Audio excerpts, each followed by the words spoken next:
Students आज हम लोग हायर ऑर्डर डेरिवेटिव वाले कुछ और क्वेश्चन कंसीडर करेंगे। ठीक है, तो बच्चों ये हमारा फर्स्ट क्वेश्चन है। इसमें हमको y का सेकंड ऑर्डर डेरिवेटिव निकालना है और इसमें भी y का सेकंड ऑर्डर डेरिवेटिव निकालना है। तो सेकंड ऑर्डर डेरिवेटिव का मतलब क्या है? y का दो बार डिफ्रेंसीसन, मतलब हमको यहाँ पर d2y अपॉन dx2 निकालना है या फिर y डबल डैश निकालना है। ठीक है, तो बिल्कुल आसान। हम क्या करेंगे, दो बार डिफ्रेंसीसन कर देंगे। तो पहले हम फर्स्ट टाइम डिफ्रेंसीसन करते हैं, लेकिन उससे पहले बच्चों मैं आपको यहाँ पर दो फार्मूले और बताना चाहता हूँ। जैसे हमने पढ़ा था कि प्रोडक्ट ऑफ टू फंक्शन का डेरिवेटिव, जैसे टू फंक्शंस हैं हमारे और वो फंक्शन प्रोडक्ट के फॉर्म में लिखे हुए हैं। f1 f2 टू फंक्शंस हैं, वो फंक्शन आपके प्रोडक्ट के फॉर्म में लिखे हैं। तो ये जो आपका f1 f2 एक नया फंक्शन है, इस फंक्शन का डेरिवेटिव क्या होता है, कैसे निकालते हैं, इसके लिए हमने फार्मूला देखा था। तो इस फंक्शन का डेरिवेटिव होता है f1 as it is into d by d x of f2 plus f2 as it is into differentiation of f1. Means whenever you have a function which is written in the form of product of two functions, then the derivative of that function is given by first function into differentiation of second function plus second function into differentiation of first function. मतलब अगर दो functions multiply के form में लिखे हैं तो उस पूरे का डिफ्रेंसीसन क्या होता है? First function into differentiation of second function plus second function into differentiation of first function. ठीक है, तो ये तो मल्टीप्लिकेशन के केस में था। अब मान लिया हमारे दो फंक्शंस हैं, वो डिवीज़न के फॉर्म में लिखे हैं, मतलब न्यूमरेटर अपॉन डिनोमिनेटर के फॉर्म में लिखे हैं। एक फंक्शन हमारा न्यूमरेटर में लिखा हुआ है और एक फंक्शन हमारा डिनोमिनेटर में लिखा है। मतलब अब की बार जो हमारा फंक्शन है वो किस फॉर्म में है? न्यूमरेटर अपॉन डिनोमिनेटर के फॉर्म में है। तो अगर इस टाइप का कोई फंक्शन है, तो अगर हमें इसका डिफ्रेंसीसन करना है, इसका D by by d x निकालना है, तो हम कैसे निकालते हैं? भाई हमारा जो फंक्शन है यहाँ पर क्या था? प्रोडक्ट के फॉर्म में था, यहाँ पर न्यूमरेटर अपॉन डिनोमिनेटर के फॉर्म में है। और इस टाइप के फंक्शन को हम कोसेंट फंक्शन बोलते हैं। मतलब अगर आपका कोई भी फंक्शन न्यूमरेटर अपॉन डिनोमिनेटर के फॉर्म में लिखा हो, तो वो जो आपका होल फंक्शन है उसको हम क्या बोलते हैं? Quotient function.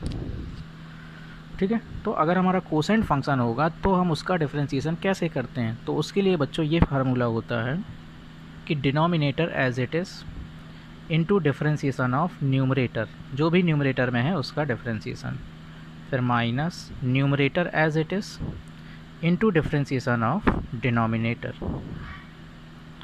Upon denominator square upon denominator square. Understand? कभी भी अगर आपका फंक्शन न्यूमरेटर अपॉन डिनोमिनेटर के फॉर्म में होगा तो उस फंक्शन का डिफ्रेंसीसन हम लोग इस फार्मूले से निकालेंगे। फार्मूला क्या है? Denominator into differentiation of numerator minus numerator into differentiation of denominator upon denominator का स्क्वायर।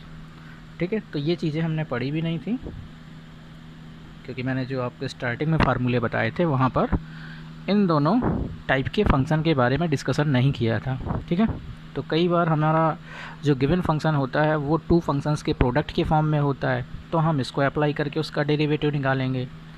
अगर हमारा फंक्शन न्यूमरेटर अपॉन डिनोमिनेटर के फॉर्म में लिखा है तो इसको अप्लाई करके हम उसका डेरिवेटिव निकालेंगे। ठीक है बच्चों, तो चलिए अब हम लोग फर्स्ट क्वेश्चन, इसमें हमको क्या करना है? सेकंड ऑर्डर डेरिवेटिव निकालना है। मतलब दो बार डिफ्रेंसीसन हम लोग करेंगे। ठीक है, क्योंकि जो सेकंड टाइम डेरिवेटिव करने पर आएगा वही हमारा सेकंड ऑर्डर डेरिवेटिव होगा। तो पहली बार हम लोग पहले करेंगे तो y का differentiation 1 into d y by d x is equal to, इसको हमें t मारना पड़ेगा क्योंकि हमें साइन t का डिफ्रेंसीसन का फार्मूला आता है।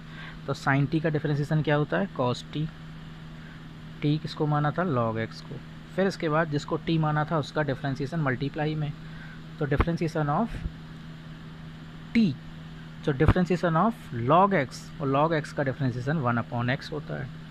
तो वाई डैश की वैल्यू आ गई क्या, cos log x whole upon x.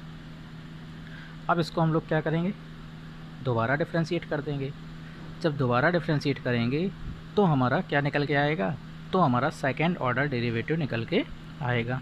ठीक है, तो चलिए अब हम लोग क्या करते हैं, इसको दोबारा डिफ्रेंशिएट करते हैं। अभी हमने एक बार किया है, अब हमें क्या करना है, इसको फिर से डिफ्रेंशिएट करना है।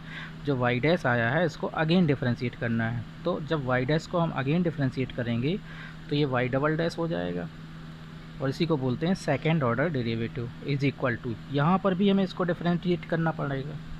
तो ये जो हमारा फंक्शन है ये न्यूमरेटर अपॉन डिनोमिनेटर के फॉर्म का लिखा है। तो अभी अभी हमने ये देखा कि अगर फंक्शन हमारा न्यूमरेटर अपॉन डिनोमिनेटर के फॉर्म का हो तो हम उसको डिफ्रेंशिएट कैसे करते हैं।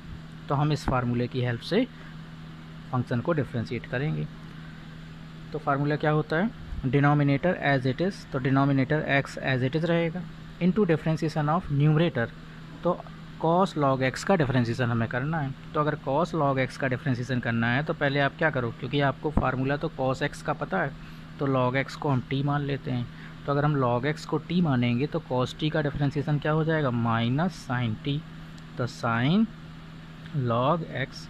फिर इसके बाद जिसको टी माना है उसका डिफ्रेंशिएशन मल्टीप्लाई में, तो टी हमने लॉग एक्स को माना था, तो लॉग एक्स का डिफ्रेंशिएशन क्या होता है, 1/x, तो ये हो जाएगा 1/x। फिर इसके बाद बीच में माइनस, फिर क्या होता है, फिर होता है आपका न्यूमरेटर एज इट इज़, मतलब cos log x as it is into differentiation of denominator, तो डिनोमिनेटर x है तो x का डिफ्रेंशिएशन तो 1 हो जाएगा अपॉन डिनोमिनेटर स्क्वायर, तो ये हो जाएगा x स्क्वायर। तो यहाँ पर x कैंसिल हो गया, तो y डबल डैश जो है आपका आ गया, माइनस दोनों में है तो माइनस कॉमन ले लेते हैं, तो ये हमारा आ गया sign log x plus cos log x और होल अपॉन एक्स स्क्वायर। तो ये आपका जो गिवन फंक्शन था उसका सेकेंड ऑर्डर डेरिवेटिव आ गया। अंडरस्टैंड। तो इस टाइप से बच्चों हम लोग किसी भी फंक्शन का सेकेंड ऑर्डर डेरिवेटिव निकालते हैं। मान लो अगर हमें थर्ड ऑर्डर डेरिवेटिव निकालना होता तो हमारा सेकेंड ऑर्डर डेरिवेटिव आया, इसको हम फिर से डिफ्रेंशिएट कर देते तो हमारा थर्ड ऑर्डर डेरिवेटिव आ जाता। जितने ऑर्डर डेरिवेटिव निकालना है उतने ही बार हम क्या करेंगे, गिवन फंक्शन को डिफ्रेंशिएट कर देंगे, तो हमारा आंसर आ जाएगा। ठीक है, चलिए एक क्वेश्चन और, नेक्स्ट क्वेश्चन है हमारा y is equal to log x, y is equal to log x, इसका हमको सेकेंड ऑर्डर डेरिवेटिव निकालना है। ठीक है, यहाँ पर हम राइट कर लेते हैं y is equal to log x. तो पहले फर्स्ट टाइम इसको डिफ्रेंशिएट करते हैं, तो y का 1 into d y by d x, ये क्या है, y डैश का मीनिंग है d y by d x, और इसको हम मान लेते हैं t।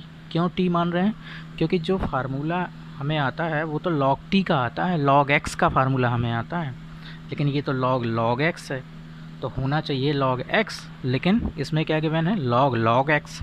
तो हम क्या करेंगे, log x को t मान लेंगे ताकि हमारे जो फार्मूले हैं उससे मैच कर जाए। तो अगर हम log x को t मानेंगे तो हो जाएगा log t का डिफ्रेंशिएशन क्या होता है, 1/t, तो ये हो जाएगा 1/t। फिर इसके बाद जिसको t माना था उसका डिफ्रेंशिएशन, तो t हमने किसको माना था, log x को माना था, तो log x का डिफ्रेंशिएशन तो 1/x हो जाता है। तो ये हमारा आ गया y डैश, मतलब फर्स्ट टाइम जब हमने डिफ्रेंशिएशन किया तो हमारा फंक्शन आ गया 1/x log x। ठीक है, यहाँ तक बात समझ में आ गई। अब चूँकि हमें सेकंड ऑर्डर डेरिवेटिव निकालना है ना, तो अब हम क्या करेंगे, फिर से इसका डिफ्रेंशिएशन करेंगे। अभी काम ख़त्म थोड़ी हुआ, फिर से इसका डिफ्रेंशिएशन करेंगे। तो जब हम फिर से डिफ्रेंशिएशन करेंगे तो आप क्या देख रहे हो, यहाँ पर आपका जो फंक्शन है वो न्यूमरेटर अपॉन डिनोमिनेटर टाइप का लिखा है। तो अगर आपका function numerator upon denominator type का होता है तो उसका डिफ्रेंशिएशन करने के लिए हम लोग जो कोसेंट रूल हमने बताया था उसका यूज़ करेंगे। किसका, इसका यूज़ करेंगे।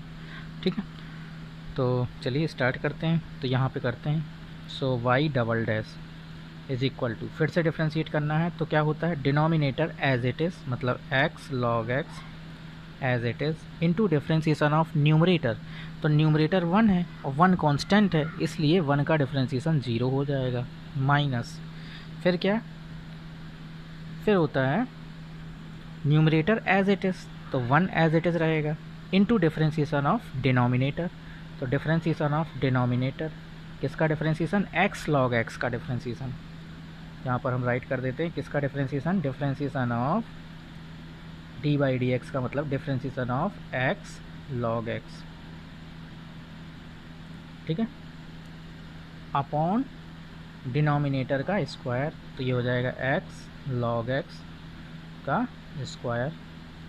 सो y double dash is equal to आ गया, देखिए ये तो आपका ज़ीरो ही हो गया क्योंकि ज़ीरो से मल्टीप्लाई होगा किसी में भी तो ज़ीरो हो जाएगा, और इसको अभी हमें सॉल्व करना पड़ेगा। तो अब हमें क्या करना है, एक्स लॉग एक्स का डिफरेंशिएशन करना है विद रिस्पेक्ट टू एक्स। तो यहाँ पर दो फंक्शंस आपके मल्टीप्लाई में लिखे हुए हैं, एक्स इंटू लॉग एक्स लिखा है ना, तो यहाँ पर क्या होगा, इसका डिफरेंशिएशन करने के लिए जो प्रोडक्ट वाला फार्मूला हमने पढ़ा था डेरिवेटिव का उसको यूज़ कर देंगे। तो वो फार्मूला क्या था, सबसे पहले तो ये माइनस, और अब हम इसका डिफरेंशिएशन करेंगे। तो क्या था formula, first function as it is into differentiation of second function, तो log x का differentiation 1/x plus second function as it is into differentiation of first function, first मतलब x का डिफरेंशिएशन 1 अपॉन डिनोमिनेटर का square, तो x log x का square, तो ये आपका यहाँ कैंसिल हो जाएगा, तो ये आपका आंसर आ गया -1 plus log x upon x log x का होल स्क्वायर। तो बच्चों इस टाइप से हम किसी भी फंक्शन का सेकेंड ऑर्डर डेरिवेटिव या फिर थर्ड ऑर्डर डेरिवेटिव, जितना भी ऑर्डर डेरिवेटिव पूछा गया है हम लोग फाइंड आउट करते हैं, ठीक है। चलिए एक क्वेश्चन और, एक हमारा क्वेश्चन ये है, इसमें गिवन है y is equal to tan inverse x का होल स्क्वायर, हमको फंक्शन गिवन है y is equal to tan inverse x का होल स्क्वायर, ठीक है। देन हमको प्रूफ करना है कि एक्स स्क्वायर प्लस 1 का होल स्क्वायर इंटू y2 का मतलब यहाँ पर सेकेंड ऑर्डर डेरिवेटिव है, सेकेंड ऑर्डर डेरिवेटिव मतलब y डबल डैश या फिर d square y upon d x square plus 2x into x square plus 1 y1, तो y1 का मतलब यहाँ क्या है, फर्स्ट ऑर्डर डेरिवेटिव मतलब dy बाई डी एक्स मतलब कि y डैश, ठीक है। तो चलिए, तो हमें जो प्रूफ करना है इसमें हम क्या देख रहे हैं, इसमें मैक्सिमम जो हमारा ऑर्डर डेरिवेटिव है, जो हाईएस्ट ऑर्डर डेरिवेटिव है वो 2 है, उसका ऑर्डर क्या है 2 है। तो हमें यहाँ से ये समझ में आ रहा है कि जो हमें गिवन फंक्शन है उसको 2 बार डिफरेंशिएट करना पड़ेगा और फिर इसके बाद हम टर्म्स को इधर उधर मैनिपुलेट करेंगे तो हमारा आंसर आ जाएगा। तो बस हमें यही करना है। तो फंक्शन क्या है हमारा, y is equal to tan inverse x का होल स्क्वायर, ठीक है। तो सबसे पहले हम क्या करते हैं, इसको पहली बार फर्स्ट टाइम डिफरेंशिएट करते हैं, तो y का डिफरेंशिएशन 1 और चूँकि हम x के रिस्पेक्ट में कर रहे हैं तो इसलिए dy बाई डी एक्स भी आ जाएगा। तो dy बाई डी एक्स को यहाँ पे हम जो हमें प्रूफ करना है उसमें सफिक्स उसमें डेरिवेटिव को y1 y2 से रिप्रेजेंट किया गया है, तो यहाँ पर भी हम फर्स्ट ऑर्डर डेरिवेटिव को y1 से और सेकेंड ऑर्डर डेरिवेटिव को y2 से रिप्रेजेंट करेंगे।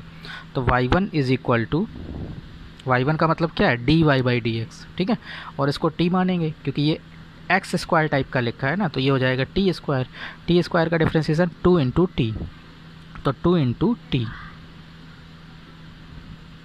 जिसको माना था उसी को लिखेंगे इंटू डिफरेंशिएशन ऑफ t। तो हमने t किसको माना था, tan इनवर्स x को माना था, तो यहाँ पर इंटू में tan इनवर्स x का डिफरेंशिएशन आ जाएगा। तो यहाँ लिख देते हैं, अगली लाइन में कर देंगे, डिफरेंशिएशन किसका आ जाएगा, जिसको हमने t माना था, तो tan इनवर्स x को t माना था इसलिए tan इनवर्स x का डिफरेंशिएशन मल्टीप्लाई में आ गया। तो ये आपका हो गया y1 is equal to 2 tan inverse x into differentiation of tan inverse x, तो ये होता है 1/1 प्लस एक्स स्क्वायर। यहाँ तक बात समझ में आ गई। अब हम क्या करें कि ये जो 1 प्लस एक्स स्क्वायर है इसको क्रॉस मल्टीप्लाई कर दें इधर, तो ये हो जाएगा 1 प्लस एक्स स्क्वायर और हमने क्रॉस मल्टीप्लाई किया तो ये आ जाएगा 1 plus x square into y one is equal to 2 tan inverse x. अब चूँकि जो हमें प्रूफ करना है उसमें हमारा मैक्सिमम जो डेरिवेटिव का ऑर्डर है वो 2 है, तो अभी हमें एक बार फिर से डिफ्रेंशिएट करना पड़ेगा। अभी तो हमने एक ही बार डिफ्रेंशिएट किया है ना, तो अब हम क्या करेंगे, दोबारा इसको डिफ्रेंशिएट करेंगे। तो जब दोबारा डिफ्रेंशिएट करेंगे तो यहाँ पर लेफ़्ट हैंड साइड में अब की बार दो फंक्शन है, पहला फंक्शन ये है, दूसरा फंक्शन ये है।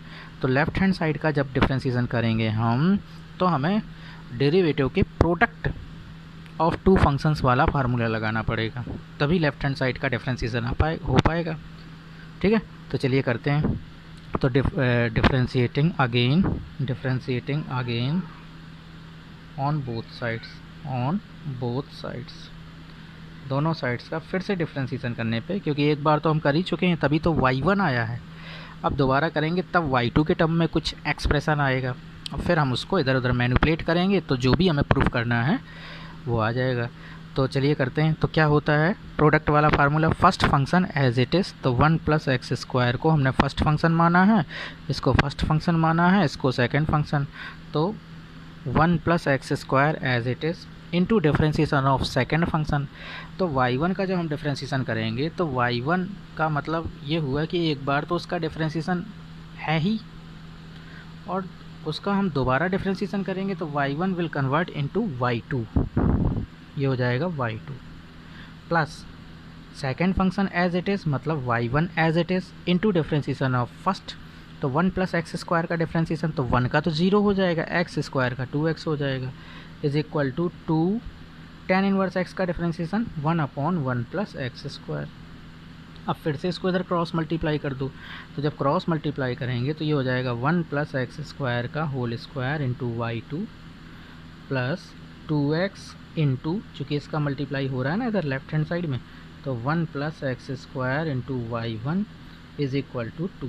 और यही हमको देखिए प्रूफ करना था, यही रिज़ल्ट हमको प्रूफ में लाना था। देखिए यही हमको प्रूफ करना था। तो बच्चों जो प्रूफ करने वाले क्वेश्चन होंगे वो भी बहुत आसान होंगे, उसमें आपको कोई दूसरी चीज़ नहीं करनी है, वहाँ पर भी आपको यही करना है। बस ये पहचानना है कि जो एक्सप्रेशन आपको प्रूफ करना है उसमें जो मैक्सिमम ऑर्डर डेरिवेटिव है उसका ऑर्डर क्या है। उसका ऑर्डर अगर 2 है तो आप क्या करोगे, उसको जो गिवन फंक्शन है उसको 2 बार डिफ्रेंशिएट कर दोगे, और जो आपके टर्म्स हैं उसको थोड़ा प्रूफ के अकॉर्डिंग इधर उधर मैनिपुलेट कर दोगे, तो जो भी आपको प्रूफ करना है वो आ जाएगा। ठीक है, तो बच्चों आई होप सभी के समझ में आया होगा, और नेक्स्ट क्लास में नेक्स्ट टर्न में हम लोग इस चैप्टर का लास्ट टॉपिक को डिस्कस करेंगे, Rolle's theorem and mean value theorem, और इसके बाद हमारा ये चैप्टर पूरी तरीके से ख़त्म हो जाएगा। ठीक है, अंडरस्टैंड, थैंक यू।